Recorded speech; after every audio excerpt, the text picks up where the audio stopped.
Bonjour.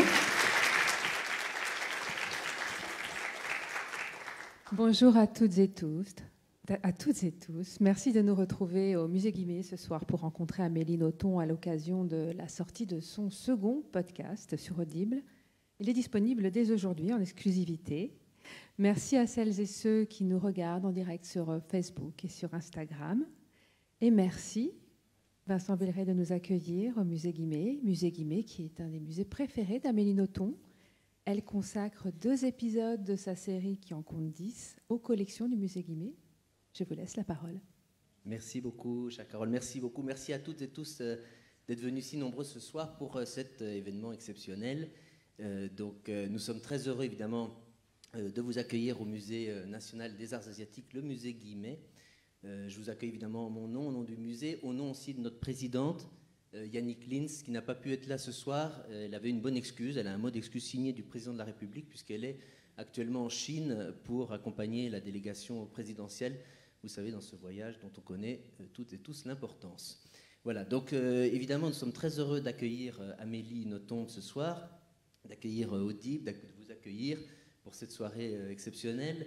Nous sommes très heureux, évidemment, vous l'avez dit, qu'un certain nombre des podcasts aient été enregistrés ici, dans notre musée, et qu'ils soient ainsi mis à l'honneur. C'est une histoire qui a commencé, si on m'a bien raconté, l'an dernier, avec une visite des collections du Japon, avec l'ancienne présidente Sophie Makariou. Et c'est une histoire qui se poursuit donc ce soir, avec cette soirée, et puis plus généralement avec toute la programmation que nous avons cette année, qui est une année Japon, on peut le dire comme ça, au musée. J'imagine que certains d'entre vous ont eu la possibilité de visiter l'exposition qu'on a au 2e étage de ce bâtiment, une exposition consacrée aux estampes d'Hiroshige, une très belle exposition. Si vous ne l'avez pas encore vue, je vous invite vivement à aller la voir jusqu'au 29 mai. C'est une magnifique exposition. Nous aurons une autre exposition à partir de la mi-mai qui s'intitulera Médecine d'Asie, qui est une exposition, donc, comme son nom l'indique, consacrée aux médecines d'Asie, mais où, évidemment, les médecines traditionnelles japonaises occupent aussi une place importante. Donc, là encore, je vous invite à la voir. Et puis, en fin d'année, nous aurons encore une exposition autour du Japon, autour d'une œuvre majeure, d'une autre écrivaine mondialement connue, il y en a d'autres,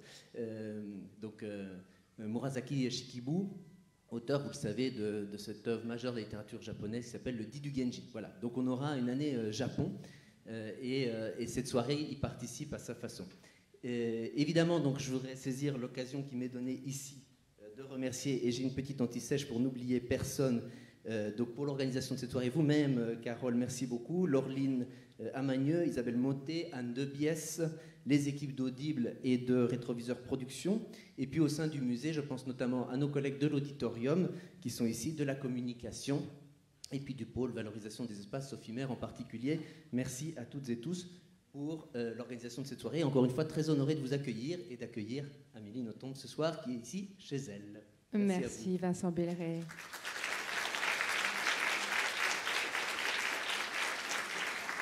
Alors, sans plus attendre, je vous propose d'accueillir Amélie Nothomb, Laureline Amagneux, réalisatrice du podcast et co-autrice, Isabelle Mottet, directrice d'Audible France.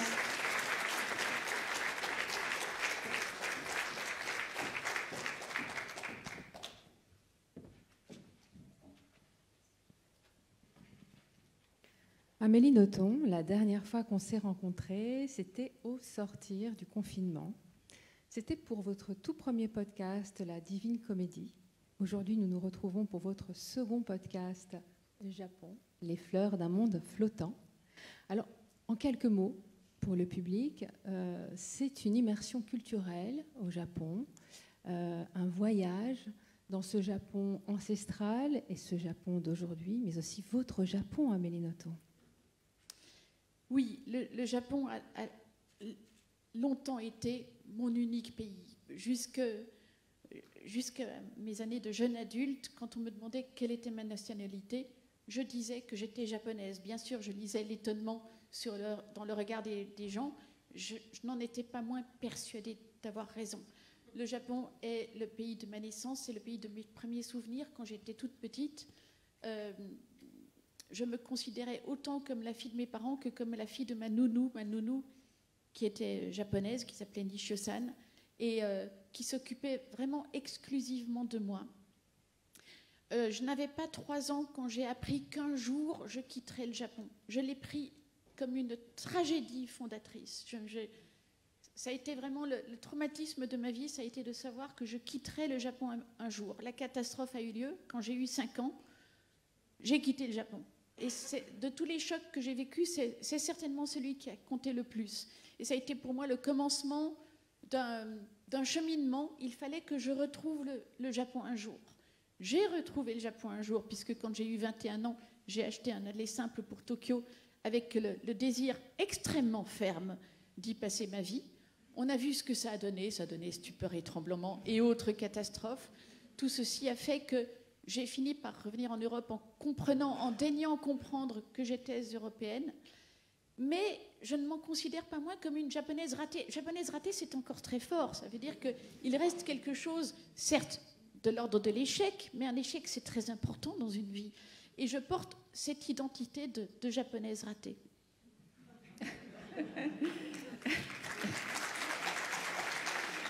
Alors, ce podcast est une aventure audio à laquelle vous avez pris goût. Est-ce à dire que c'est un nouveau territoire d'expression pour vous ? Le podcast, pour moi, c'est complètement nouveau. Ça doit faire rire beaucoup de gens qui sont ici, qui me connaissent bien et qui savent que je suis un néant technologique absolu. Me voir faire du podcast, c'est quelque chose d'aussi étrange que si je prenais une navette spatiale. Ça ne me ressemble absolument pas. La responsable de tout cela, c'est Laureline Amagneux. Laureline Amagneux elle a fait beaucoup mieux que me présenter la technique du podcast. Elle m'a présenté la technique du son 3D. Le son 3D, ça a été pour moi une révélation. Voilà, si vous êtes ici, vous avez peut-être écouté le premier tome de nos mythologies. Le son 3D, c'est ce que j'appelle le sismographe des émotions. Vous portez le casque, vous n'avez que du son, mais un son immersif, un son comme on ne l'a jamais connu, et rien qu'à travers ce son, vous avez toutes les sensations, vous avez la vision, vous avez les odeurs, et ça c'est aussi quelque chose de très japonais qu'une odeur s'écoute. Si par exemple on craque, il y a le bruit d'une allumette que l'on craque à côté de vous dans le son 3D, quand vous écoutez au casque, vous voyez l'allumette craquer, vous sentez l'odeur du soufre, vous sentez la chaleur de l'allumette. C'est vraiment une expérience étonnante. Oui, donc Amélie le dit très bien, ça a vraiment été un voyage sonore pour nous, un voyage qui permet d'emmener les auditeurs au Japon, dans un Japon qui est à la fois très intime, donc qui est le Japon d'Amélie, son pays fondateur, et puis aussi le Japon des mythes, des spiritualités, des pratiques artistiques. Et ce qui nous a marqué avec Amélie quand on a commencé à écrire les épisodes, c'est que finalement tout est mouvement, tout est voix dans la pensée japonaise. Rien n'est fixe. La beauté n'est jamais figée en fait. Tout est une question de relation, de résonance dans un lieu, à un moment donné. Et c'est pour ça que ce voyage, on l'a divisé en différentes voies. Et c'est ces voies qu'on va explorer ensemble ce soir et qui sont des voies qui font opérer la magie du son. Et ça, c'est vraiment grâce aussi, oui, le son 3D. J'ai travaillé avec Léa Chevrier, qui est là ce soir, qui est une grande artiste sonore qui travaille avec nous. Et puis, ça, c'est grâce aussi à la liberté que nous a laissée Audible de création.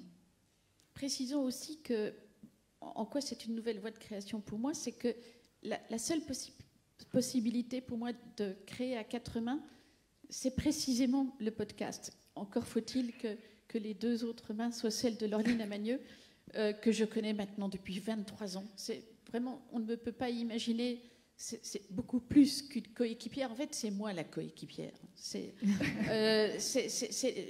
Laureline est à la base de ce projet. Et je sais que quand Laureline me propose justement une entreprise culturelle, je sais que je vais apprendre énormément de choses, qu'on va rebondir ensemble. On fonctionne très bien ensemble parce que justement, on n'a pas du tout la même façon de travailler. Donc, l'idée d'une œuvre à 4 mains n'est possible pour moi que dans le son 3D et avec Laureline Amagneux. Et ça fonctionne très bien, car comme je le disais tout à l'heure, c'est donc votre second podcast. Est-ce que vous allez nous habituer à une régularité, comme vous nous avez habitués à une régularité avec la sortie de vos romans chaque année ? Oui, je l'espère, mais ça dépendra de beaucoup de choses. Et puis on veut, excusez-nous, mais on veut aussi ménager un peu nos effets. Donc on vous prépare quelques surprises. Alors ça, c'est une très bonne nouvelle. Oui. Et Je dois dire que, pour rebondir sur ce que disait Amélie, ce qui est très fort dans ce travail de podcast ensemble, c'est qu'il y a donc une complicité de cœur et professionnel depuis très longtemps. Et ça crée une intimité, c'est-à-dire qu'on enregistre finalement seulement à 3 avec l'ingénieur son qu'on connaît très bien aussi et qui est celui de la saison 1, ou alors avec des experts et des intervenants, mais enfin il y a vraiment une intimité très forte qui laisse la confidence surgir pour Amélie, et je pense que c'est quelque chose que les auditeurs ressentent, c'est-à-dire qu'il y a vraiment cette intimité qui passe dans le son. Bien sûr, quand je fais tout le premier travail de montage des voix pour les épisodes, j'enlève mes questions, mais ça reste une conversation entre Amélie et moi lorsqu'on enregistre, et ensuite il n'y a plus que la voix d'Amélie qui guide l'auditeur, mais comme si elle lui parlait à l'oreille, et comme si elle le prenait par la main pour l'emmener dans ses visites, que ce soit au musée Guimet ou dans les jardins Albert Kahn, ou même au Japon, puisque certains épisodes sont au Japon. C'est assez intéressant de constater que des personnalités comme Amélie Nothomb, qui sont des autrices de livres reconnus, se promènent un petit peu dans d'autres univers d'expression. Vous avez aussi fait une série documentaire audiovisuelle ensemble, et aujourd'hui c'est la 2e création audio. Donc ce sont des nouveaux territoires d'expression qui donnent d'autres opportunités à des personnalités d'univers très différents de s'exprimer. Pour avoir fait, justement, vous l'avez bien dit, un documentaire audiovisuel ensemble et maintenant un documentaire purement audio, je préfère le documentaire audio. Il n'y a pas le handicap de l'image. L'image a toujours quelque chose qui angoisse terriblement. Dans un podcast audio, c'est fou ce qu'on est à l'aise. Vive la liberté. Voilà. Allez, je vous propose de faire un tour du côté des coulisses du podcast. Allez-y, c'est bon. Le Japon nous propose des voies de réalisation à travers la pratique d'un art ou d'une spiritualité. Avec des spécialistes à mes côtés, je vous invite alors à découvrir la voie des kami dans le shintoïsme, celle du bouddhisme et du zen, la voie des samouraïs et la voie des arts. Alors marchons ensemble sous les fleurs de ce monde flottant. Écoutez le documentaire audio Japon, les fleurs d'un monde flottant sur Audible. Amélie Nothomb, nous vous découvrons en ambassadrice passionnée, j'ajouterai généreuse. Autant prévenir les auditeurs, ce n'est pas une simple visite guidée. Il y a 3 fils rouges qui sont tressés. Celui d'un Japon culturel, celui de votre Japon où vous avez vécu, une géographie de l'intime, et le Japon qui imprègne votre œuvre. Oui, je pense que si le Japon nous fascine tant aujourd'hui en Europe, c'est parce que justement le Japon est multidimensionnel. On se passionne aussi bien pour la modernité du Japon que pour le passé du Japon, et il n'y a aucune contradiction. Je pense que quelqu'un qui vient visiter l'Europe ne le ferait pas de la même façon. Au Japon, toutes ces dimensions sont forcément liées. Alors évidemment, la dimension autobiographique, bon, ça je ne peux pas en faire l'économie. C'est ce qui m'a amené, moi, à me passionner à ce point pour ce pays, mais c'est difficile de savoir ce qu'aurait été ma vie si j'avais commencé dans un autre pays. J'ai peine à croire que, par exemple, si mes premières années avaient eu lieu, je ne sais pas, mettons en Belgique, je ne pense pas qu'il y aurait eu un choc aussi fort, quelque chose d'aussi puissant. J'ai vécu dans bien des pays sur Terre, mais aucun pays n'a eu sur moi une emprise telle que le Japon. Il y a quelque chose d'extrêmement puissant, mais ne serait-ce que dans cette terre. Chaque fois que je retourne au Japon, je suis frappée par l'énergie qui se dégage de ce pays, tout ce que ça régénère en soi, de retrouver cette terre-là. Et cette énergie, vous arrivez à nous la communiquer à travers ces 10 épisodes, et grâce aussi à la réalisation de Laureline qui est assez étonnante avec la musique, avec toute cette magie sonore et cette création. Est-ce à dire que ce n'est pas par l'écriture cette fois, mais par l'oralité que vous nous donnez accès à votre univers? C'est quelque chose de tout à fait différent. Ça n'a vraiment rien à voir avec le fait d'écrire un livre. Quand j'écris, bon, c'est extrêmement concentré. Voilà, je suis je ne suis pas du tout quelqu'un de fréquentable quand j'écris. Ceux qui me connaissent et qui me voient écrire savent que c'est vraiment un moment où il ne faut même pas m'adresser la parole. Je pense que je suis extrêmement mal aimable à ce moment-là. La connexion avec les autres n'est pas évidente. Elle peut parfois surgir si je donne à lire ce que j'ai écrit, mais ça ne va pas du tout de soi. Tandis que dans le cas du podcast, vraiment, j'ai le sentiment de m'adresser à quelqu'un. C'est une confidence. Ce n'est pas du tout le même exercice. Oui, puis il y a une part aussi d'improvisation à l'oral pendant les enregistrements, parce que même si on écrit ensemble avant, et puis il y a un grand travail de recherche, de documentation en amont, et donc on écrit le scénario, il y a une trame avant d'enregistrer. Mais pendant les enregistrements, il y a ce génie de l'improvisation et de la formule qu'a Amélie. Et c'est vrai qu'il y a des perles comme ça qui sont recueillies dans chaque épisode. Et je pense notamment à un épisode qui a lieu ici, au musée Guimet. On est dans la bibliothèque Émile Guimet. Et on est entouré par toutes ces statues de Bouddha magnifiques. On parle du bouddhisme dans ses singularités japonaises. Et là, Sophie Macariou, donc l'ancienne présidente du musée, explique à Amélie que le Bouddha Amida, on peut le prier simplement en invoquant son nom. Et Amélie se tourne vers moi et me dit, mais vous voyez, et ça, ce n'était pas du tout prévu, elle me dit, vous voyez, c'est ça l'amour, en fait.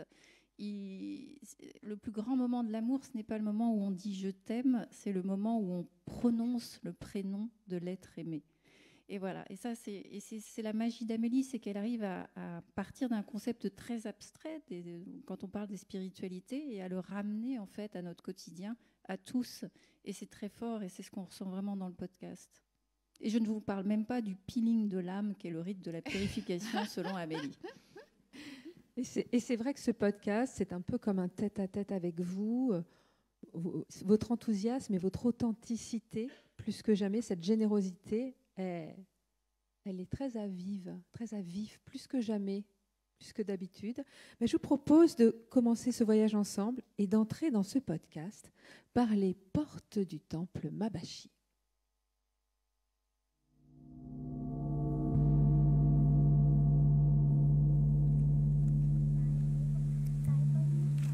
Imaginez que nous sommes à Tokyo et que nous entrons ensemble au sanctuaire shintoïste de Mabashi. Pour y entrer, nous devons passer sous le torii. Qu'est-ce qu'un torii ? Un torii est une porte au milieu du vide, une porte qui ne débouche sur rien. C'est ce qui nous signale que nous entrons dans l'univers du shintoïsme. Je trouve ça terriblement fort. L'idée qu'on place une porte à un endroit que l'on choisit et que c'est ça qui détermine l'entrée du sacré. Pour entrer dans le sanctuaire de Mabashi, nous devrons passer sous 3 torii.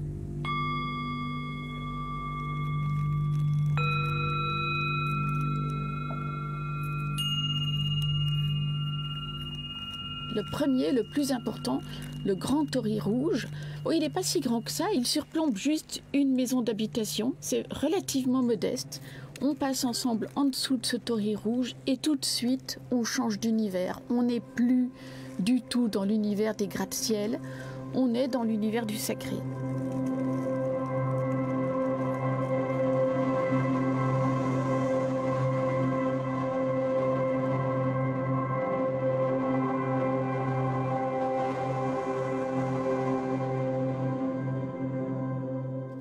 C'est exactement cela pour moi la littérature. C'est une porte placée au milieu de nulle part, qui débouche sur le vide, mais qui fait entrer dans l'univers sacré. Pourquoi ? Parce que l'auteur en a décidé ainsi. Voilà l'endroit où nous changeons d'univers, où nous quittons l'univers quotidien pour entrer dans cet univers parallèle, qui chez moi est l'univers de la littérature, mais qui pourrait tout aussi bien être l'univers shintoïste. Dans votre premier podcast, La Divine Comédie, vous nous conviez à un voyage mythologique des enfers au paradis. Pour ce second podcast, on continue avec les sagesses du monde. C'est important pour vous ?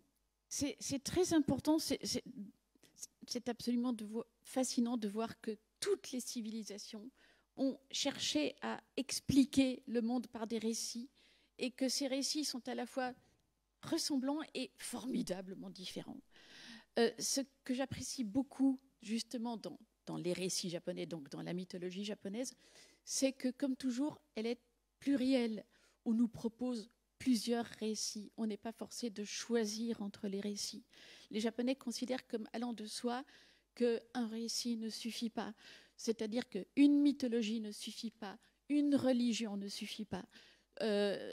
Au Japon, bon, la seule religion spécifiquement japonaise à la base, c'est le shintoïsme, mais quand les Chinois sont arrivés pour coloniser le Japon plus tard, ils ont apporté le bouddhisme. Après, on a réussi à chasser les Chinois, mais on a quand même gardé le bouddhisme parce que c'était intéressant. Et ce n'est pas pour ça qu'on renonce à être shintoïste, parce que shintoïste, c'est très important, mais le bouddhisme nous apporte aussi quelque chose, et le bouddhisme zen en particulier. Quand bien plus tard arrivent des missionnaires qui disent vous savez, nous on connaît quelqu'un, c'est Jésus, blablabla. Les Japonais se disent mais c'est très intéressant, votre histoire, elle nous plaît beaucoup. Maintenant, en plus d'être shintoïste et bouddhiste zen, on va aussi être chrétien parce qu'on aime bien votre histoire. Et là, évidemment, les chrétiens poussent des cris d'orfraie en disant mais non, malheureux, il faut abjurer vos anciennes croyances, il faut être uniquement chrétien et rejeter tout le reste. Et là, c'est le scandale. Aux yeux des Japonais, c'est pas possible. Une seule explication du monde, ça n'a aucun sens. On a besoin de toutes les explications. Je trouve qu'ils ont tellement raison. Je trouve que c'est un tel modèle de tolérance, mais pour la planète entière. Vous imaginez le nombre de guerres qu'on aurait pu éviter si on avait d'emblée aimé ce principe des religions cumulables. Et ce principe des religions cumulables, c'est très quotidien.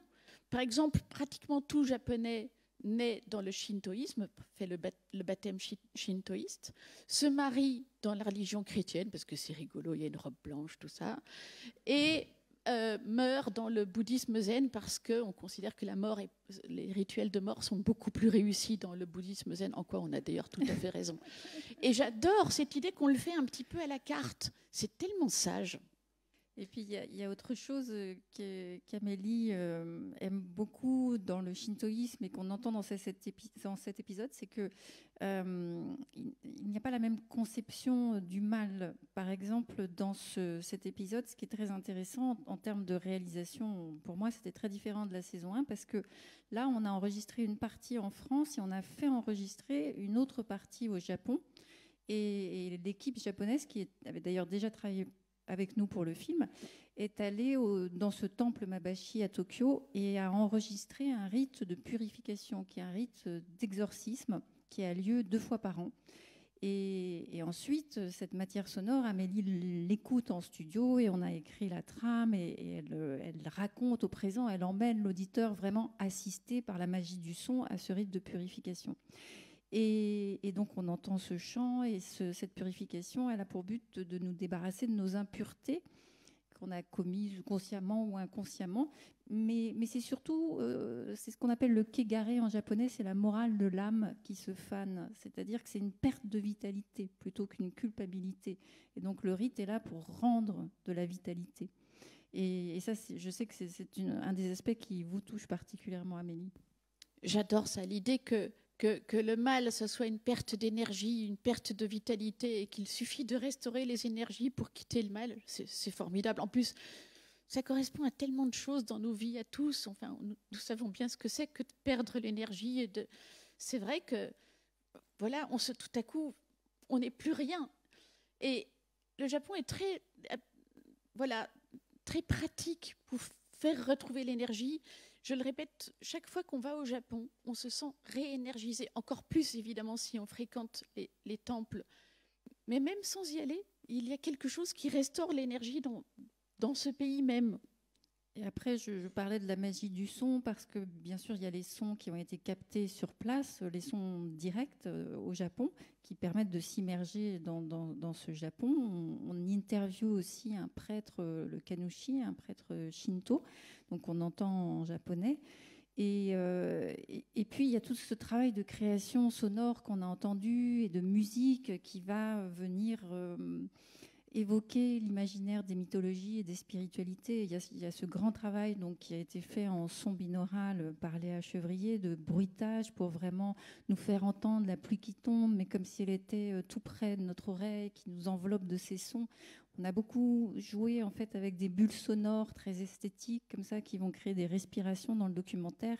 Mais elle a aussi travaillé avec des gongs, avec des cymbales pour créer ces espèces de sons un peu étranges, inquiétants, qui vont venir suggérer le surnaturel. Et puis tout le travail avec la musique. Et là, on a fait composer une musique originale, mais il y a aussi l'insertion de musique japonaise traditionnelle, et c'est le trio Gaden qui l'interprète. D'accord. Et là, ça nous permet d'entendre le koto, le shamisen, la flûte shakuhachi. Et ça apporte bien sûr une dimension, enfin ça nous fait voyager encore plus dans ce Japon. Le travail, Isabelle Mottet, pour matérialiser les décors à travers vos créations, c'est... Oui, c'est vrai que le travail d'enrichissement sonore dont vous parlez, Laureline, il est très important dans les créations originales, parce que c'est ce qui apporte tout l'enrichissement, au-delà du fait que la série soit écrite pour l'audio et pensée pour l'audio, même s'il y a aussi de l'improvisation. Il y a aussi tout ce travail d'enrichissement à la fois de la musique écrite pour cette pièce et le son binaural qui apporte cette dimension intime, immersive dont on parlait aussi tout à l'heure, l'impression qu'on nous parle à l'oreille. C'est extrêmement important et c'est ce qui transporte aussi l'auditeur dans cet univers. D'ailleurs, c'est assez intéressant de constater que la première raison qui est citée par les Français pour écouter des livres audio, c'est le fait de se cultiver. Et dans ce que vous dites, c'est très intéressant. Il y a le voyage en soi et la spiritualité, mais il y a aussi toute l'histoire du Japon et tout ce que vous racontez sur les religions, etc., qui est aussi fascinant et qui permet d'apprendre au-delà du simple fait de voyager et de découvrir d'autres univers. Amélie Nothomb, nous sommes au musée Guimet. C'est un de vos musées préférés ? Alors, à la base, j'aimais énormément le musée Guimet, mais j'avais conscience que je ne le connaissais pas assez. Quand Laureline m'a proposé cette aventure et quand elle a prononcé les mots de musée Guimet, je me suis dit, voilà une raison de plus pour le faire. Parce que je vais bien sûr beaucoup mieux connaître le musée Guimet du fait que nous allons faire une grande partie du travail dans cet endroit-là.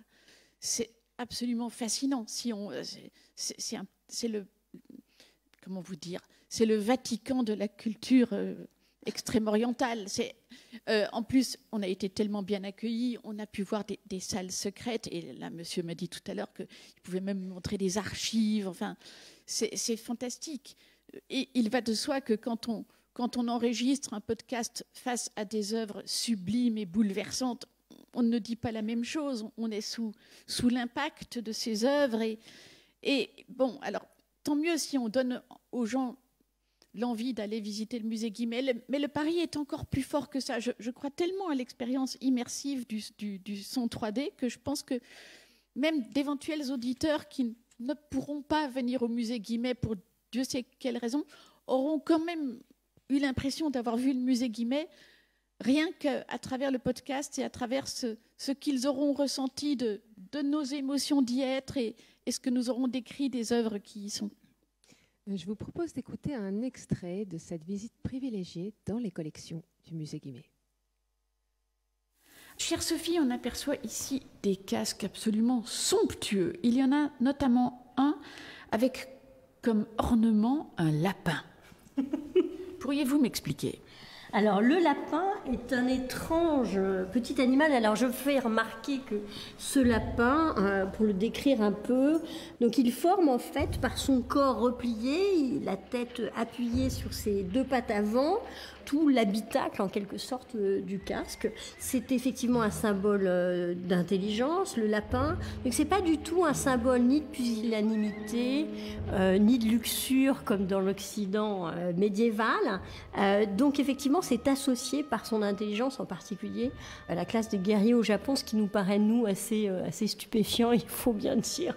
Écoutez, je pense que de toutes les civilisations de la Terre, la seule qui a donné au lapin sa juste place, c'est le Japon.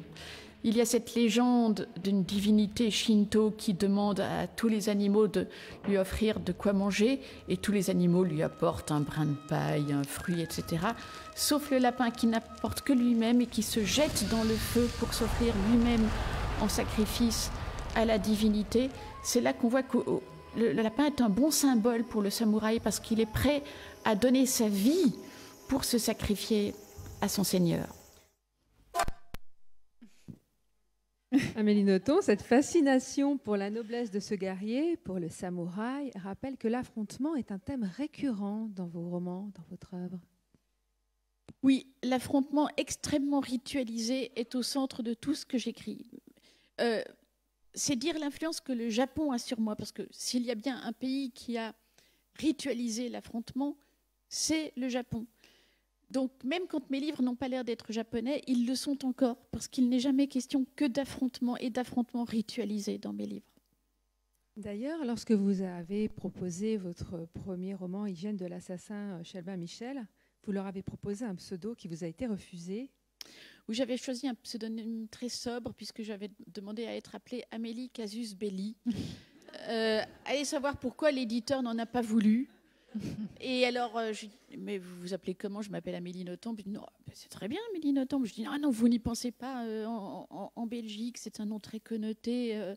Et alors là, j'ai bien vu que mon éditeur, enfin, il m'a coupé la parole en disant, écoutez, vos histoires belgo-belges, ça ne m'intéresse pas du tout. Vous vous appellerez Amélie Nothomb, c'est très bien comme ça. Et bon, bref, il n'a plus été question d'Amélie Casus Belli. Mais c'est vrai qu'à la base, mon pseudonyme était, c'est vrai qu'il était guerrier. Mais ce n'est pas un hasard. La voix du samouraï est une voix extrêmement élevée. Au Japon, les samouraïs, mais c'était les lettrés. La culture, la poésie, c'était pour les guerriers. C'était la partie délicate de la civilisation, c'était les guerriers. Mais justement, je vous propose d'accueillir Julie Moulier qui va nous lire un extrait de cette charte des samouraïs.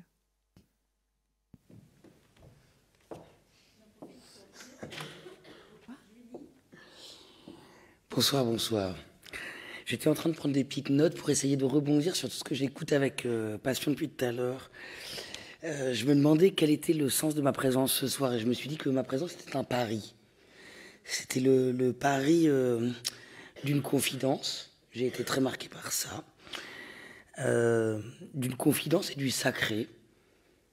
De se dire que ce que je vais vous lire, parce que moi je vais vous lire quelques lignes de quelque chose, mais comment revenir ici, quoi, après cette parole offerte si pleine, comment moi je vous emmène ailleurs, ou si en fait pas ailleurs, comment j'essaye de moi venir avec vous.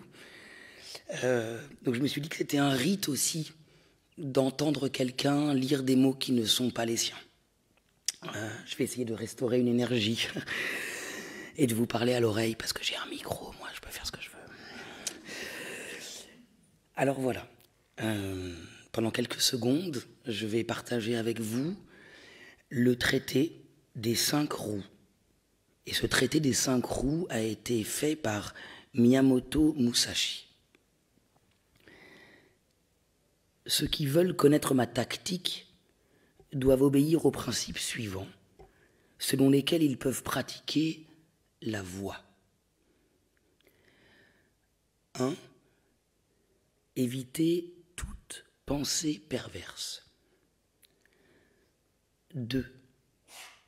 Se forger dans la voix en pratiquant soi-même et non par le jeu des idées. 3. Embrasser tous les arts et non se borner à un seul. 4. Connaître la voie de chaque métier et non se borner à celui que l'on exerce soi-même. 5. Savoir distinguer les avantages et les inconvénients de chaque chose. 6. En toute chose, s'habituer au jugement intuitif. 7. Connaître d'instinct ce que l'on ne voit pas. 8. Prêter attention aux moindres détails. 9. ne rien faire d'inutile. Avoir bien en tête tous ces principes généraux et ainsi s'exercer dans la voie de la tactique. Ce qui est important, c'est que dans cette voie, on ne peut devenir expert en la tactique sans avoir une vue directe et vaste. Si nous possédons bien cette tactique, même seuls, face à 20 ou 30 adversaires, ceux-ci ne pourront venir à bout de vous. Et si votre corps entier se libère à force d'exercice, alors vous serez supérieur aux autres par votre propre corps. Et si votre esprit s'habitue totalement à cette voie, vous pourrez vaincre grâce à votre propre esprit. Si vous parvenez à ce point, comment pourriez-vous être battu ?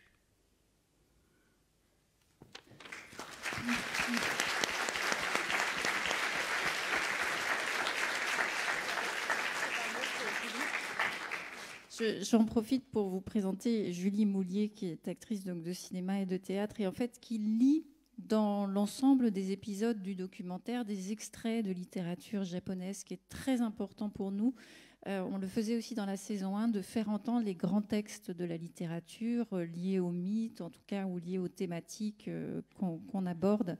Et donc là, on part dans le premier épisode du Kojiki, qui est vraiment la chronique des choses anciennes du 7e siècle, avec les mythes de la création du monde. Et on traverse la littérature japonaise, on va jusqu'à la littérature contemporaine, puisque l'épisode 10 se termine par une rencontre entre Amélie Nothomb et Akira Mizubayashi, donc romancier franco-japonais, dont on entend un extrait d'Âme brisée. Ils sont à chaque fois lus par Julie. Alors justement, je reviens sur le samouraï. Le samouraï pouvait être aussi un chanteur de no. Dans cette série, vous chantez le no. On laissera les auditeurs découvrir ce talent. Le no, c'est aussi une histoire de famille. Amélie Nothomb, votre père, Patrick Nothomb, était le premier chanteur de no occidental sur un mode professionnel, diplomate le jour, chanteur de no à l'aube. Oui, mon père était vraiment un personnage extraordinaire. Il avait une double vie, ambassadeur le jour, chanteur de no la nuit. Et le comble est que ça lui est arrivé, mais presque par hasard, suite à un malentendu culturel, mais un malentendu culturel qu'il a pris très au sérieux. Mon père a réagi comme un véritable Japonais. Quand il a compris qu'il s'était embarqué dans le no, il l'a choisi comme une voie. Il s'est dit, c'est une voie, explorons la voie du no, et allons-y à fond. Et on a découvert qu'il avait vraiment une voix de chanteur de no, qu'il était parfait pour cet exercice, et ça l'a accompagné toute sa vie. Ce qui fait qu'au Japon, mon père était un personnage mythique. Vous vous rendez compte, le premier occidental, le premier non-japonais au monde à chanter professionnellement le no, et en plus, qui n'était pas que chanteur de no. Au Japon, il était une légende. Il y avait un livre qui existait au Japon, qui avait été écrit au sujet de mon père, qui s'appelait... Le titre du livre, c'était « Le chanteur de no aux yeux bleus ». Et mon père était un spécialiste du no des mariages qui s'appelle Takasago, ce qui fait que il était très régulièrement convoqué par des gens qui voulaient se marier et qui voulaient que mon père leur chante le no des mariages. Combien de fois ai-je entendu Takasago ? Il aurait tellement mieux valu que vous entendiez mon père chanter Takasago, mais on a eu beaucoup de mal à trouver des enregistrements, ce qui fait que finalement, je suis vraiment navrée, j'ai la profonde affliction de vous dire que vous n'aurez pas le droit à la voix de mon père, vous aurez droit à ma voix imitant mon père. Non, mais pas que, parce que c'est pas mal aussi. Parce que c'est un épisode effectivement qu'on dédie au no, et on a eu aussi la chance de pouvoir enregistrer dans le Théâtre national de No à Tokyo. Et donc voilà, on assiste, c'est à distance, on a enregistré les répétitions du no qui s'appelle Dojoji.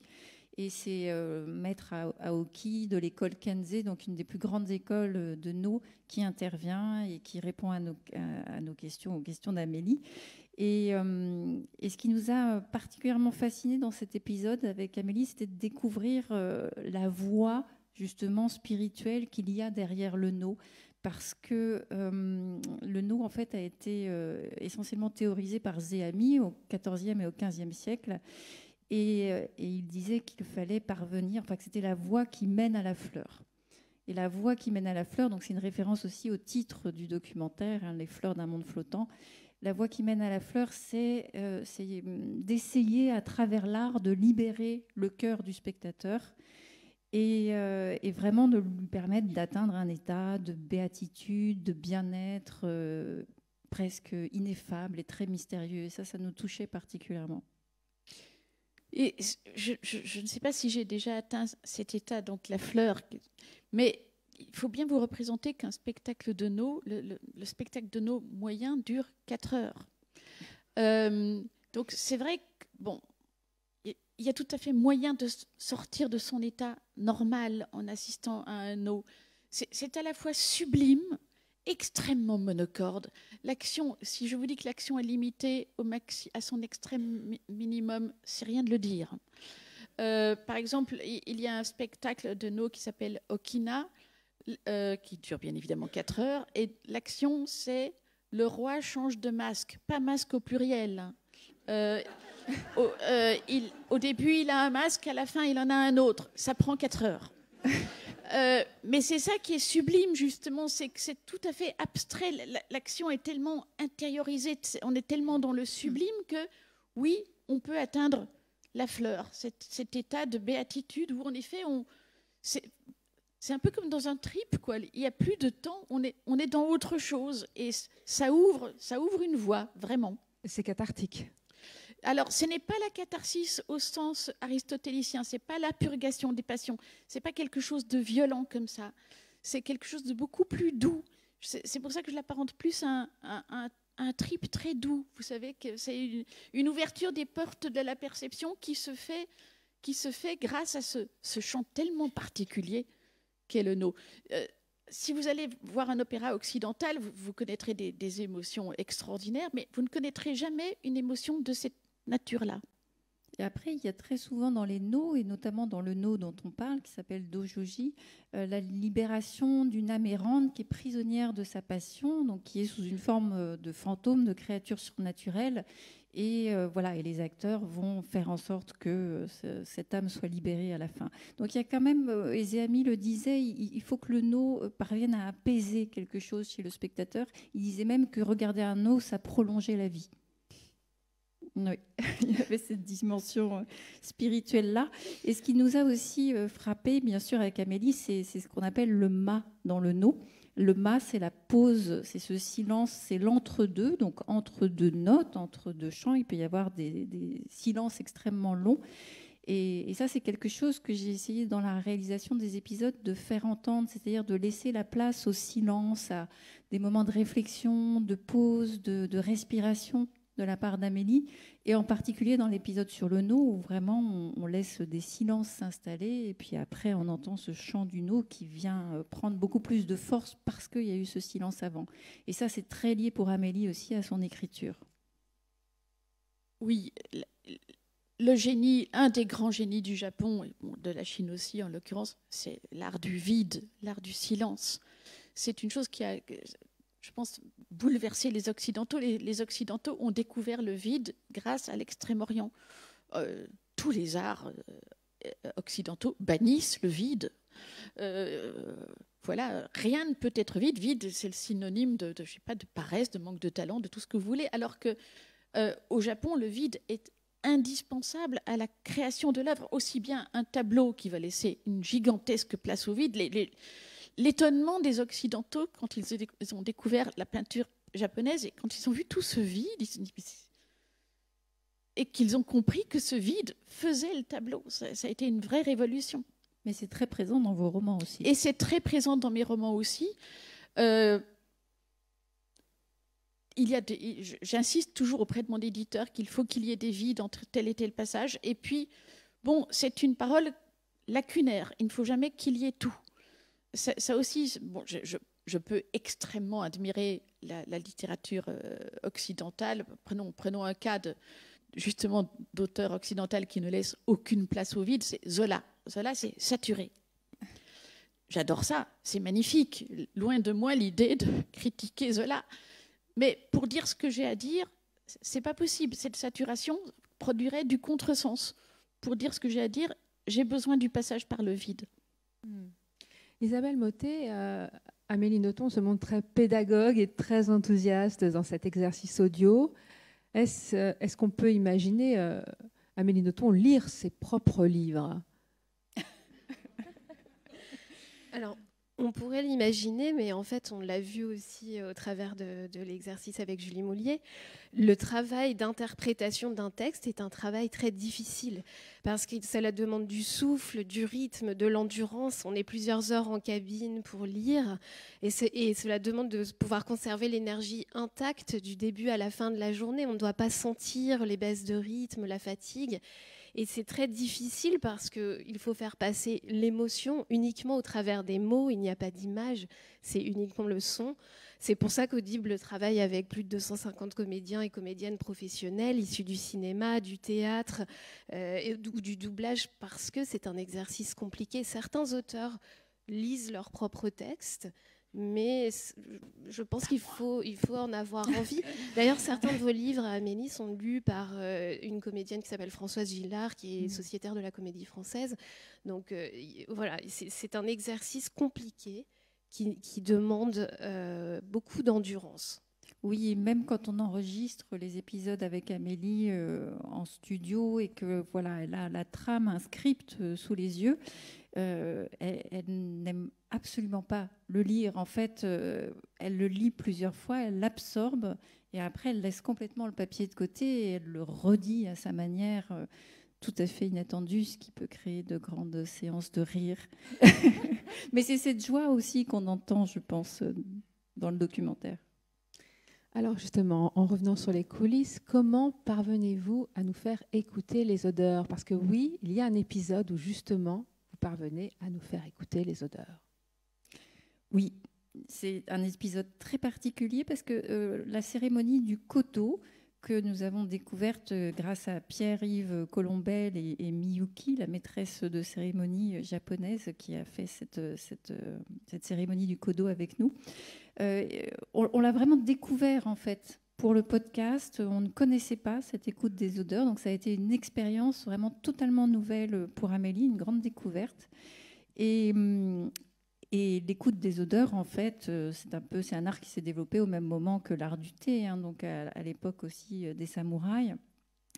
Et ça consiste à brûler des bois très précieux, très rares, qui vont devenir progressivement de l'encens et qui dégagent une odeur très particulière, très subtile. Et cette odeur, il faut vraiment prendre le temps de l'inspirer, fermer les yeux, et puis, en fait, pourquoi on parle d'écouter les odeurs? Parce qu'on écoute les souvenirs, les émotions, les sensations qui naissent en soi. Et aussi parce que c'était des bois qui étaient bien sûr brûlés dans les temples. Et donc, la fumée faisait monter les messages vers les dieux. Et les dieux écoutaient les messages qui étaient envoyés. Et donc, en fait, l'objectif du kodo, c'est surtout de faire le moins de bruit possible. Parce qu'il ne faut pas perturber cette écoute des émotions en soi. Donc, dans le réel, on a capté extrêmement peu de sons. Mais pour faire vivre cette expérience à l'auditeur, au contraire, on a là vraiment fait un gros travail de création sonore, de rythme, et avec le monteur Simon Cacheux qui a travaillé avec moi, et avec Léa Chevrier, la créatrice sonore, pour vraiment faire finalement l'épisode le plus inventif sur le plan sonore parmi les 10 épisodes de la série. Parce que là, le binaural est extrêmement important. Et le binaural, on ne l'a pas précisé, mais il faut vraiment écouter au casque. Là, quand vous entendez en fait dans la salle, vous ne pouvez pas apercevoir cette spatialisation du son et cette proximité, ce côté sensoriel du son. Mais au casque, vraiment, il y a des pauses, on entend le souffle d'Amélie, mais bien sûr, on a refait aussi des inspirations et des expirations en son binaural. Et donc, finalement, là, ce n'est pas l'odeur, mais c'est le son qui devient synesthésique parce qu'il emmène vraiment l'auditeur dans ce voyage où il va voir des couleurs, des parfums et des sons qui se répondent, comme dans le poème de Baudelaire. Et donc, ça permet toute cette création sonore, ces flammes qu'on allume, ces gongs, ces inspirations, ça permet vraiment de faire vivre à l'auditeur l'expérience de l'écoute, du voyage sonore et de l'écoute de ses souvenirs. Un rituel en action. Un rituel, oui, oui. Et c'est vraiment l'idée, c'est-à-dire que je cherche dans la réalisation de chaque épisode à ce que ce soit le plus vivant possible, à ce qu'on soit vraiment dans la situation du documentaire, donc à emmener l'auditeur avec Amélie à la rencontre des autres. C'est pour ça qu'il y a aussi autant d'intervenants. On l'a entendu avec Sophie Macariou dans l'épisode autour des haïkus, c'est Corinne Atlan, qui est une très grande autrice et traductrice du japonais, ou Akira Mizubayashi. C'est très important qu'il y ait ces rencontres extrêmement vivantes que l'auditeur partage avec nous. Les rituels, c'est important pour vous? Les rituels, c'est très important pour moi. Mon écriture est extrêmement ritualisée. Voilà, pardon pour tous ceux qui dans la salle le savent déjà, mais je ne déroge jamais à la règle. Je me réveille au plus tard à 4h du matin, souvent plus tôt, jamais plus tard. La première chose que je fais, c'est la voie du thé, hein, mais sauf que ce n'est pas du tout artistique. Dans mon cas, j'avale un demi-litre de thé pour faire exploser ma tête. Et tout de suite après, bon, d'abord je lave mes mains quand même, il y a quelque chose de shinto, hein, faut quand même se laver les mains. Et puis, tout de suite après, je me jette sur, voilà, c'est la voie du papier et du bic, ce qui n'est pas très zen, mais bon. Et j'écris comme ça pendant 4 heures, tous les matins, sans aucune dérogation possible. C'est très ritualisé, c'est tellement ritualisé que ce n'est même plus un acte de volonté. Je veux dire, ça fait 35 ans que je fais ça. La question ne se pose plus. Je le fais. Je le fais même quand ça ne va pas du tout. Je le fais même quand je suis malade. Je le fais même quand je suis à l'autre bout du monde, etc.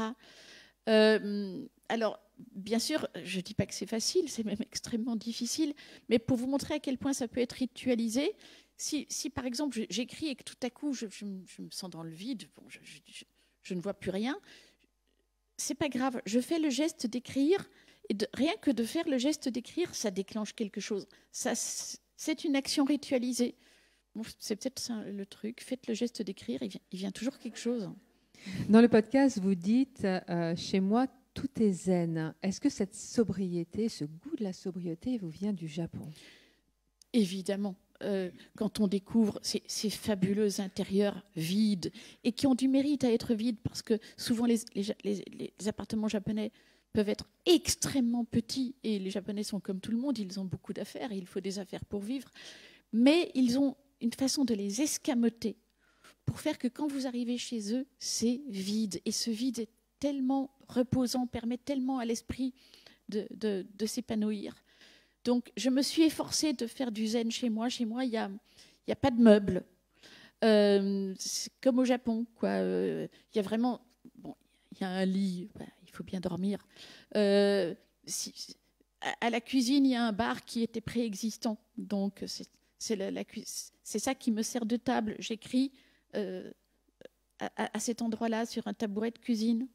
Il n'y a presque rien chez moi. Ça me permet de...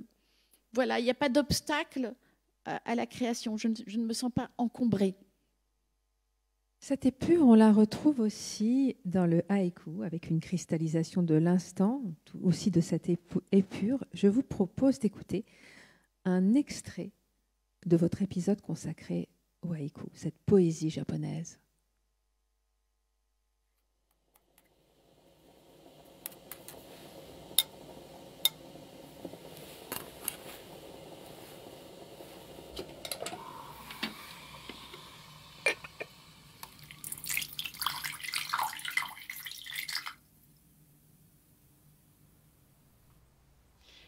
La magie du haïku, c'est le comble de l'économie de moyens. À mon très humble degré, c'est vraiment ce à quoi j'aspire, le comble de l'épure. Je suis souvent attaquée pour la brièveté de mes romans. Moi, j'ai toujours envie de dire qu'au contraire, je n'y suis pas encore. Je n'ai pas encore atteint suffisamment l'épure. Le haïku nous apprend suprêmement tout ce dont on peut se débarrasser en littérature pour produire un effet parfait. Ça a l'air d'être facile d'écrire un haïku, alors que c'est terriblement difficile. C'est de la science exacte. Hein. Vous vous trompez un tout petit peu dans les proportions et du coup, ça ne fait plus rien. Le but est de produire une explosion littéraire, donc il faut que les proportions soient parfaites.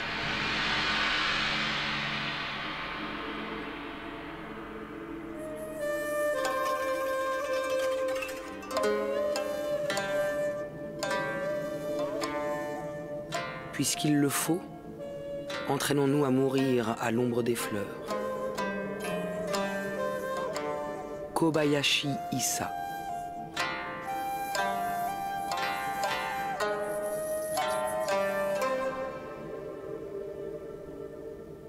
J'aime énormément la conception japonaise de la beauté. La beauté vue non pas comme quelque chose de fixe et de statique, mais comme quelque chose d'extrêmement évanescent. La beauté japonaise est plus musicale qu'autre chose. C'est vraiment un moment qu'il ne faut pas rater parce que quand c'est fini, c'est fini. Et c'est très beau. Moi, j'aime beaucoup Issa aussi.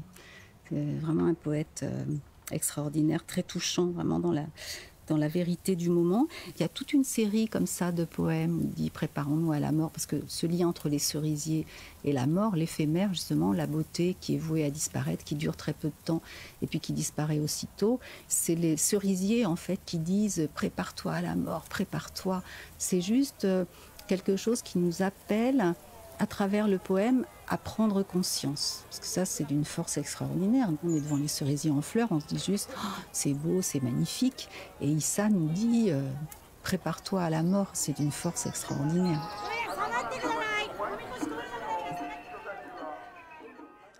Alors, je ne sais pas si vous avez remarqué, mais il y a beaucoup de personnes qui ferment les yeux en écoutant. Oui, les c'est très juste, vous avez raison. Oui. Et il y a un très beau compliment qu'on nous a déjà fait de certains auditeurs qui disent que, écoutez, cette deuxième saison sur le Japon, c'est comme une sonothérapie. Tellement il y a de sons, en fait, qui sont du côté, justement, de la méditation et voilà, et on l'espère, d'un éveil et d'un bien-être aussi. Et cet épisode-là, on l'a enregistré dans le jardin japonais, des jardins du musée Albert Kahn, et particulièrement dans le pavillon de thé qui a été ouvert pour nous et qui donne cette ambiance très feutrée, parce que c'est ça aussi dans le son, on essaie de capter l'acoustique des lieux et puis tout ce qui nous entoure, même les avions qui passent, parce qu'à un moment donné, on parle des haïkus traditionnels, mais aussi des haïkus contemporains, et notamment Corinne Atlan et Amélie évoquent un haïku qui est consacré à la tragédie de la bombe nucléaire de la Seconde Guerre mondiale à Hiroshima. Et à ce moment-là, il y a un avion qui est passé et c'est un son qu'on va amplifier au montage et qui crée aussi toute cette résonance derrière. Alors, quand je parlais de la magie de la résonance dans la pensée japonaise, voilà, c'était ça. Un moment, un lieu, un instant. Je vous propose qu'on reste dans cette évanescence japonaise avec un conte très important pour vous, Amélie Nothomb, celui du coupeur de bambou.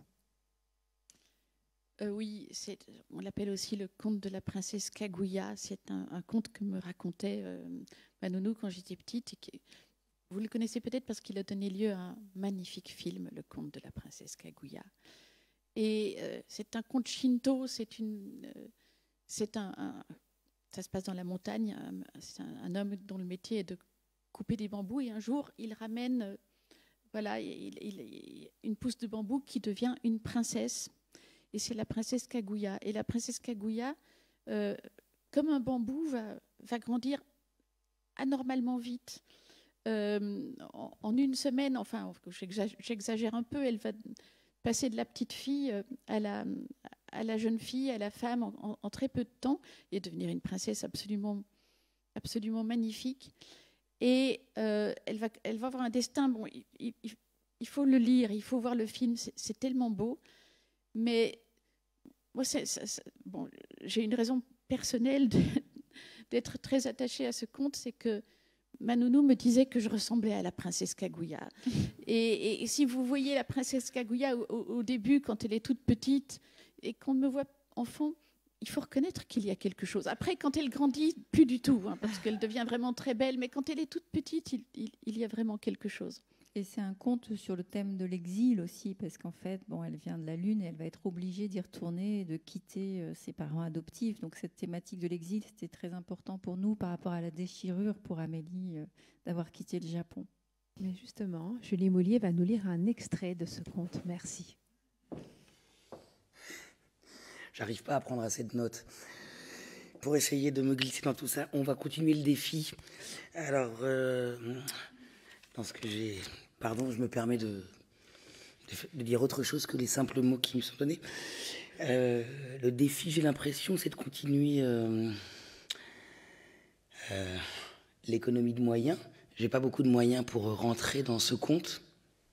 Et celui du presque rien, donc, qui va quand même vous permettre de libérer le cœur du spectateur. J'ai entendu ça tout à l'heure. Ça m'a plu. Donc, le conte du coupeur de bambou. Naissance de Kaguya Hime. Voilà déjà longtemps, il était un homme qu'on appelait le vieux coupeur de bambou.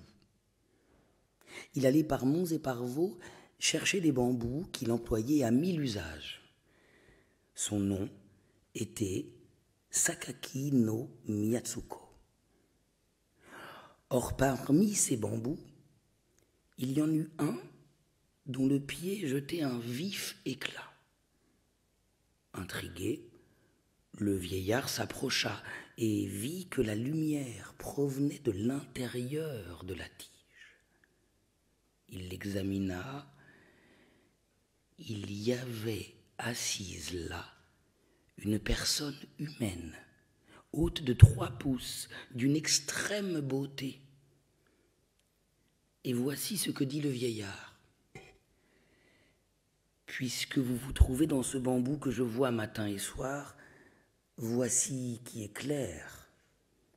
Sans doute êtes-vous destiné à devenir mon enfant. Cela dit, il la prit dans le creux de sa main et la rapporta chez lui, et de la confier à la vieille, son épouse, afin qu'elle la soignât. Sa beauté était infinie, et comme elle était minuscule, ils la couchèrent dans un panier. Le vieil homme, après qu'il eut découvert la fillette, quand il allait chercher des bambous à maintes reprises, trouva, lorsqu'il en fendait les tiges, des bambous contenant de l'or dans chaque creux de leurs tiges. De la sorte, le vieillard s'achemina tout doucement vers la richesse. Nourrie comme elle le fut, l'enfant grandit rapidement. 3 mois à peine s'étaient écoulés que déjà elle atteignait la taille d'une personne adulte. Aussi, lui releva-t-on la chevelure et procéda-t-on à la vêture de la robe. Jamais on ne la laissait sortir de ses rideaux, on l'élevait avec le plus grand soin. Il n'y avait au monde pareille beauté à cet enfant. Dans la maison, il n'était nul le recoin obscur tant elle répandait de lumière. Quant au vieillard, fût-il d'humeur sombre, fût-il peiné, à la vue de cet enfant, son souci disparaissait. Fût-il irrité, il se sentait rassénéré.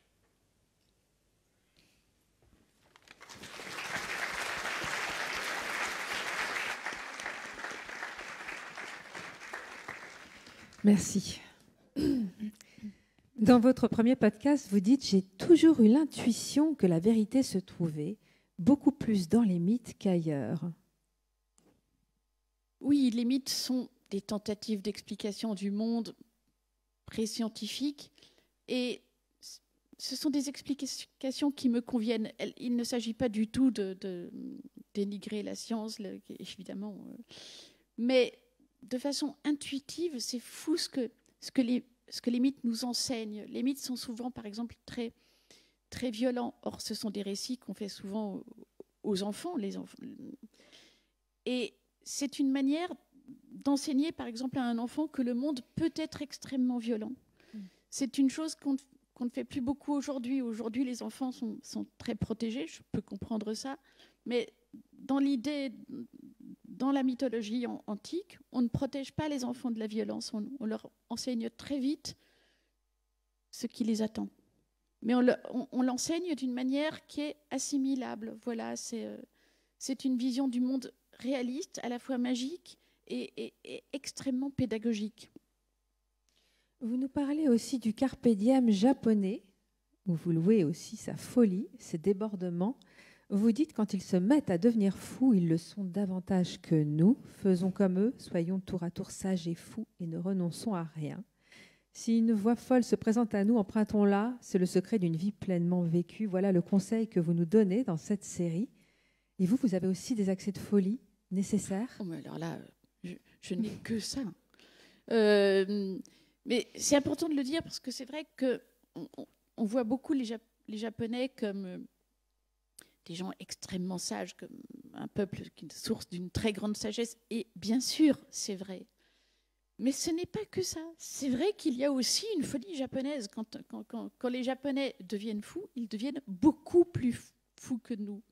Cela s'est vu historiquement, mais ça se voit aussi de mille façons dans la société japonaise. Enfin, les entreprises artistiques des Japonais sont exceptionnelles. Il faut avoir une forme de folie pour se jeter dans de telles entreprises. Même le no, si on réfléchit, enfin, avoir inventé le no, avoir inventé des spectacles de 4 heures à ce point méditatif où il se passe si peu de choses et parier que ça va marcher, et ça marche. Nous n'aurions pas fait un tel pari ici. Les Japonais sont, à leur manière, beaucoup plus fous que nous, mais leur folie est extrêmement intéressante. Et c'est vrai aussi que quand un Japonais se lance dans une voie, il va y aller à fond. Le Japonais, finalement, est assez peu dilettante. Même si son choix est vaste, il ne fait rien à moitié. Ça aussi, c'est une chose que j'aime beaucoup.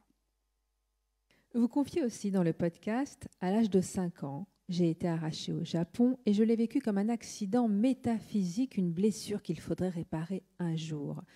Amélie Nothomb, ce podcast, où vous tendez une passerelle entre le Japon et l'auditeur, tissé de sagesse, vous a-t-il permis de réparer un peu cette blessure? Je pense en effet que ce podcast a réparé quelque chose de cette blessure. Il a donné, disons qu'il a donné du sens à cette blessure. Et donner du sens, c'est une très bonne façon de réparer. Et puis c'est vrai que je pense qu'il y a une progression dans la narration d'un épisode à l'autre. Et on va vraiment du Japon de l'enfance d'Amélie au Japon contemporain. On va du shintoïsme avec ses esprits divins, les kami qui habitent la nature, jusqu'à un épisode qui se passe, qui évoque le XXe siècle au Japon, la Seconde Guerre mondiale et finalement les fantômes qui naissent des tragédies de l'histoire. Et donc on termine sur la possibilité d'apaiser ces fantômes qui sont créés par les hommes, mais que les hommes aussi peuvent apaiser. Et donc je pense qu'on a vraiment essayé de tracer comme ça une voie qui nous mène vers une certaine sérénité d'un épisode à l'autre, pour l'auditeur aussi. D'un épisode à l'autre ou d'une série à l'autre, est-ce qu'il y aura une 3e série sur les sagesses du monde? On a déjà notre petite idée. On a notre petite idée, mais on la garde pour nous. Je vous propose de laisser la parole au public. S'il y a des questions dans la salle, je pense que des micros se promènent dans la salle aussi. Ah, ok.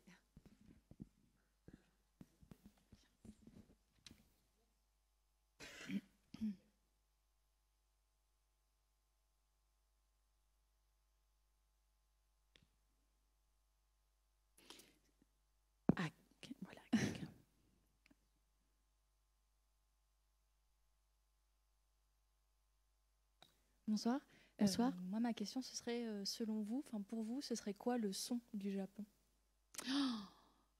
Il y a tant de sons japonais. C'est marrant, quand vous m'avez posé la question, le tout premier son qui m'est venu à l'esprit, c'est le chant du vendeur de patates douces. Mais c'est un très beau son. C'est un son traditionnel.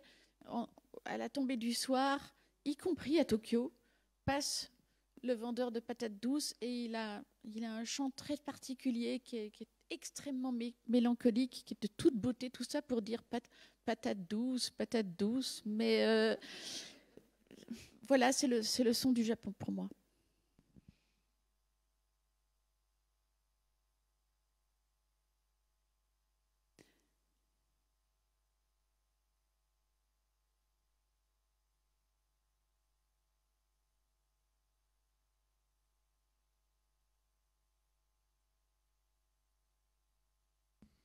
Bonsoir, Franck Marier du groupe Shiseido, groupe cosmétique japonais. Vous avez parlé de l'art du silence. Je vous ai tellement entendu et compris. Il y a tellement de réunions, il y a des grands silences qui parlent d'eux-mêmes. Est-ce que vous pouvez nous en dire davantage sur ça? Qu'est-ce que vous écrivez pendant ces silences? Qu'est-ce que vous pensez? Comment vous les interprétez? Qu'est-ce que vous en faites? Le silence, bon, je pourrais vous parler du silence dans ma vie, mais j'ai plutôt envie de parler des silences japonais. Les Japonais sont capables de se taire de manière absolument extraordinaire. Vous pouvez poser une question à un Japonais sans qu'il réponde le moins du monde, et son silence vous dira quelque chose. Ça peut vouloir dire qu'il est dans l'impossibilité de vous répondre, et que pour autant il ne peut pas dire non ou je ne sais pas, parce que ça ne se fait absolument pas. On ne peut pas dire ni non ni je ne sais pas. Ça peut vouloir dire qu'il est en recherche, et le silence ne fait pas peur aux Japonais. Il assume très très bien son silence. C'est nous qui avons un problème avec le silence. Le silence nous met mal à l'aise. C'est très intéressant l'utilisation par les Japonais du silence. Et en littérature, la littérature est une affaire de silence. Sans silence, pas de littérature. La littérature, ça consiste à voir jusqu'à quel point on peut supporter le silence. C'est exactement ça.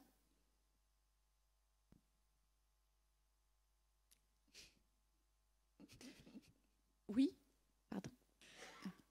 Ah, je vais vous jeter mon micro.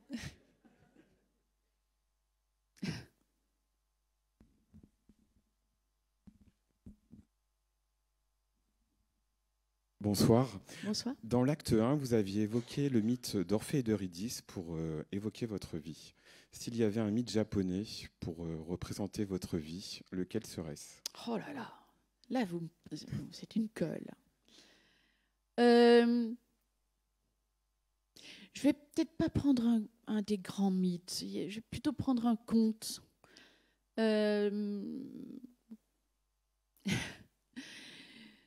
Mais je peux pas, vous me mettez en grande difficulté. Si j'étais une vraie japonaise, je réagirais par un silence total. Mais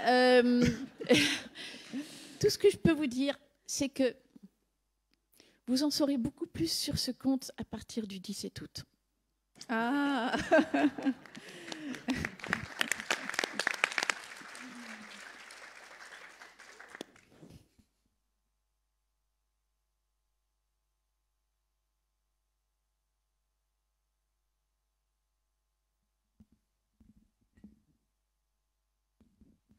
Merci.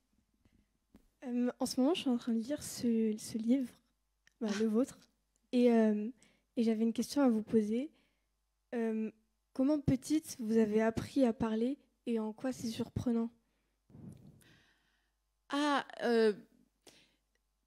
Bon, je suis née dans un contexte biculturel, mes parents belges francophones, ma nounou japonaise, tout ça au Japon. Je pense que ça a créé chez moi une culpabilité parce qu'il y avait une possibilité de choix et que j'étais face à deux loyautés et que je ne savais pas laquelle choisir, et que finalement ma loyauté, je l'ai longtemps exercée par le silence. En ne manifestant pas que je comprenais l'une ou l'autre langue, j'étais loyale à mes deux parents. Mais je mentais, bien sûr, puisque je comprenais aussi bien le japonais que le français. Alors, je pense que j'ai gardé le silence le plus longtemps possible, bon, jusqu'à ce que ce soit vraiment plus du tout tenable. Il y avait aussi un côté agent double, parce que par exemple, avec ma nounou, je cachais pas. Avec ma nounou, je parlais japonais, mais sans aucun problème, comme une enfant normale, mais je le cachais à mes parents. Et ma nounou le cachait à mes parents aussi. Donc j'étais une agent double du langage.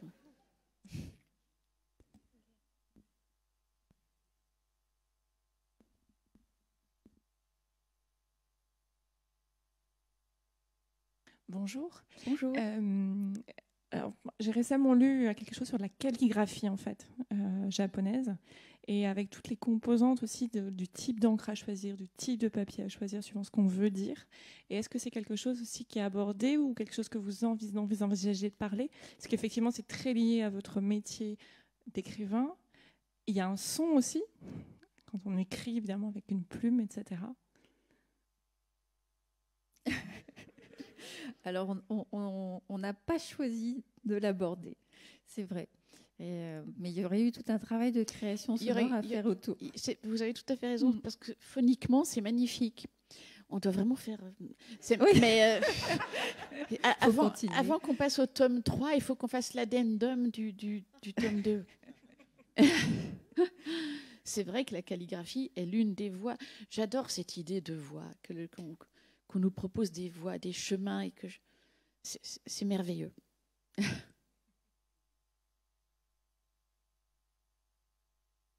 Oui. Pardon. Bonsoir. Bonsoir. Je voudrais revenir sur la question du langage du japonais. Est-ce que vous avez eu la tentation d'écrire en japonais déjà? C'était une question que je me posais. Et est-ce que vous allez, dans les sons du Japon, est-ce que vous avez voulu aussi faire entendre la langue elle-même? Alors, je n'ai jamais pu écrire le japonais pour une raison simple, c'est que j'ai quitté le Japon à l'âge de 5 ans et que je suis retournée à l'âge de 21 ans. C'est-à-dire que j'ai raté les années essentielles de la vie d'un japonais. Quand on regarde le programme scolaire chez nous, il y a français, allemand, mathématiques, éducation physique, sciences. Si vous regardez le programme scolaire d'un japonais de 6 ans à 18 ans, il y a apprentissage de l'écriture. Stop. Et pour cause, vous avez vu leur écriture. C'est l'écriture la plus sublime qui soit, mais 12 années ne sont pas de trop pour l'apprendre. Et 12 années de cerveau en très bon état, donc de très jeunes personnes. J'ai raté ces années-là. Je ne veux pas dire que ça rendait ma mission impossible. Si je m'y étais mise à fond, si je n'avais fait que cela à partir de l'âge de 21 ans, j'aurais probablement pu apprendre à écrire le japonais. Je ne l'ai pas fait. C'est certainement un manque. Mais ceci répond à votre question, je ne peux pas écrire le japonais. En même temps, c'est très intéressant. Je suis en japonais dans la situation d'une analphabète. C'est une langue que j'ai très bien parlée. Il n'en reste pas grand-chose, mais je sais qu'il est toujours là. C'est une langue que j'ai très bien parlée, mais que je n'ai jamais pu écrire. C'est intéressant comme situation. Par ailleurs, le son de la langue japonaise, vous n'avez pas tort. Je pense qu'il doit y avoir quelque chose, au moins du rythme japonais, qui surgit dans mon langage écrit. Dans la survalorisation du verbe, dans mes écrits, ça aussi c'est un phénomène japonais. Le verbe en japonais est rejeté à la fin de la phrase. Donc chaque phrase est un suspense où on attend le verbe parce que de quoi est-il question? On ne le sait pas aussi longtemps qu'il n'y a pas eu le verbe. Je pense qu'il y a quelque chose de cet ordre-là aussi dans ce que j'écris. Bonsoir Amélie. Bonsoir.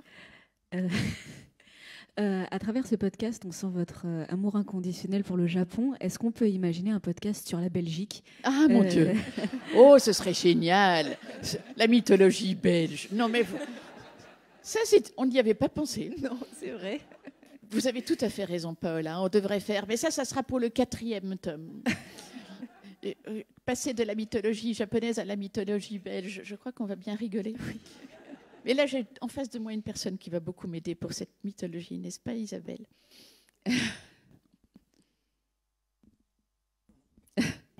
Bonsoir Amélie. Bonsoir. Au-delà des très beaux extraits qui donnent très envie de découvrir l'intégralité de la série. Oui. Pardon, ici. Oui. Je voulais savoir si vous pourriez nous offrir un haïku avec lequel nous pourrions repartir ce soir.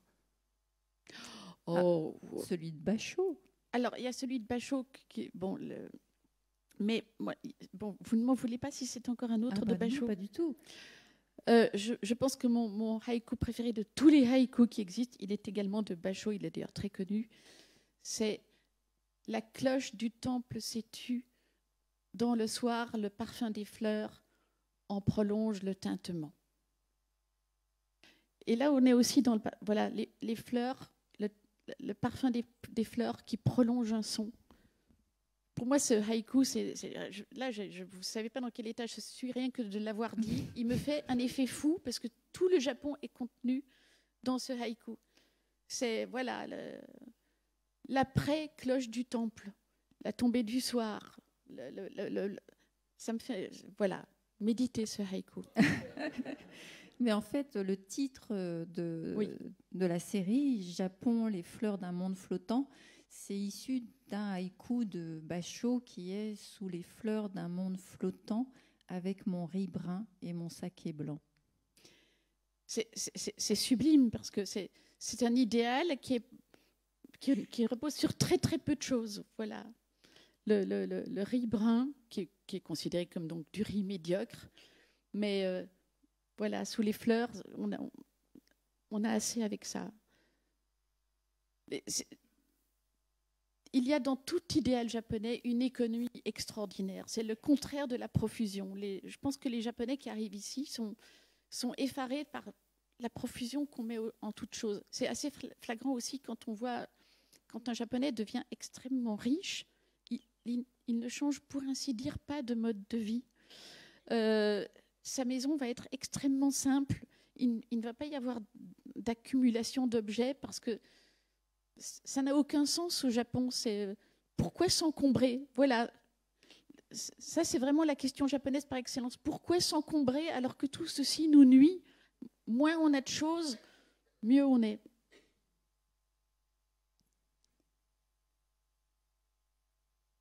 Oui. Oui, bonsoir.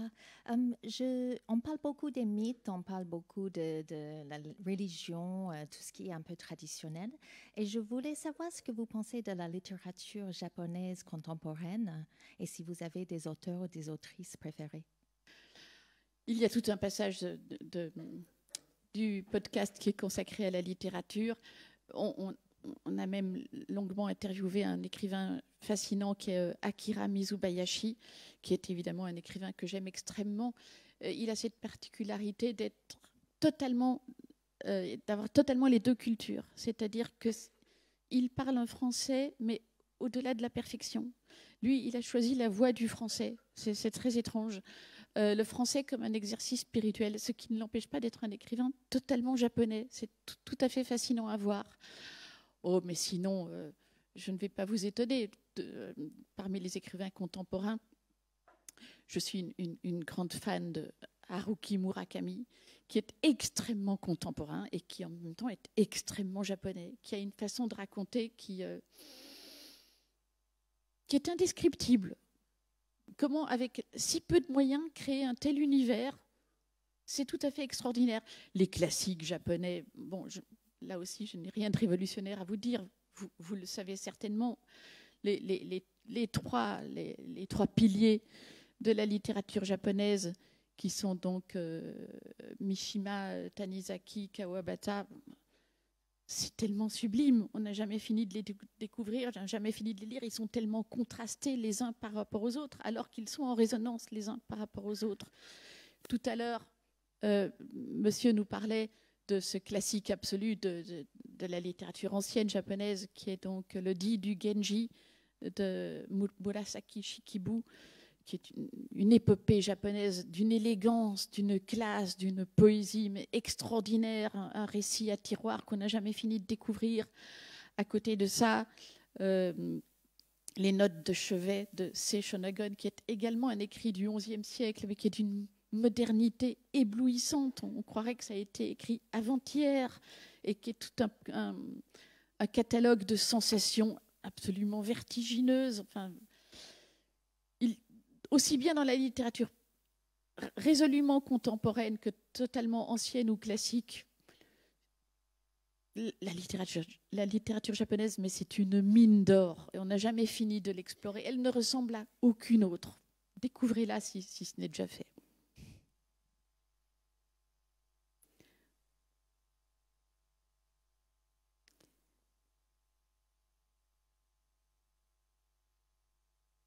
Bonsoir Léa. Pardon, je suis un petit peu émue. Est-ce que vous savez, en dehors de la langue japonaise, ce que votre nounou a pu vous transmettre de profondément japonais?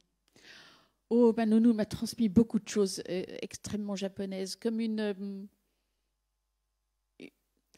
gestion parfois tout à fait anormale des émotions. Ma nounou était une vraie japonaise en ceci que, face à l'horreur, elle riait. Elle m'avait raconté comment sa sœur avait été écrasée par le train sous ses yeux quand elle était petite. Quand elle racontait ça, elle riait. Elle m'avait raconté les bombardements qu'elle avait. Elle était de 1938, donc elle a connu la guerre.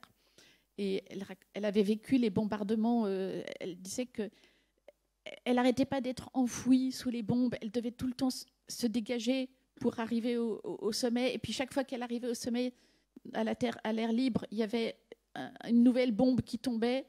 Et elle était de nouveau sous les décombres. Elle devait de nouveau se frayer un passage jusqu'à l'air libre. Et elle me racontait ça en riant.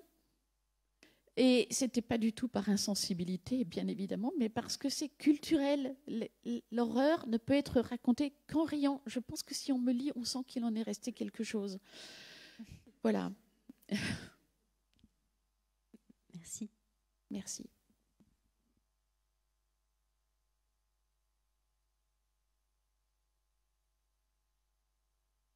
Je vois que vous êtes de plus en plus doués pour assumer le silence, donc je pense qu'on a fait passer quelque chose.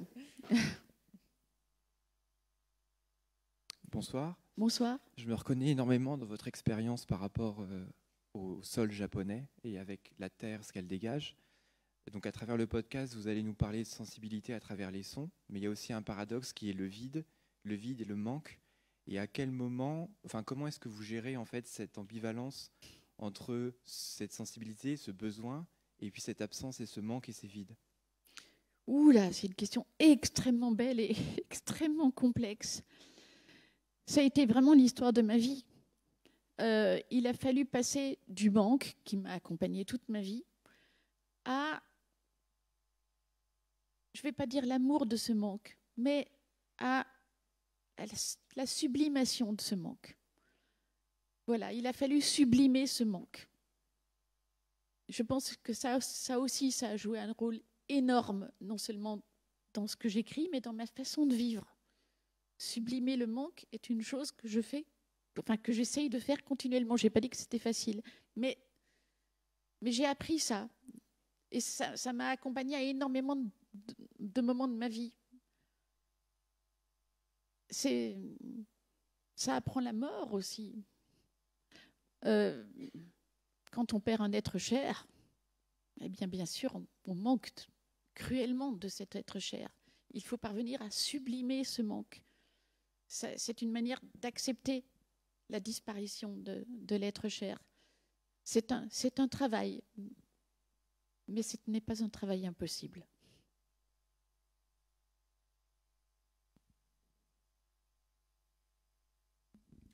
Merci. Merci pour ce temps passé ensemble. Merci au public. Merci à ceux qui nous regardent sur Instagram et Facebook. Vous avez un épisode en accès libre sur Audible. Et pour ceux qui le souhaitent, vous pouvez rencontrer Amélie Nothomb à l'auditorium, dans l'auditorium, dès à présent. Merci, vous avez été formidable. Merci.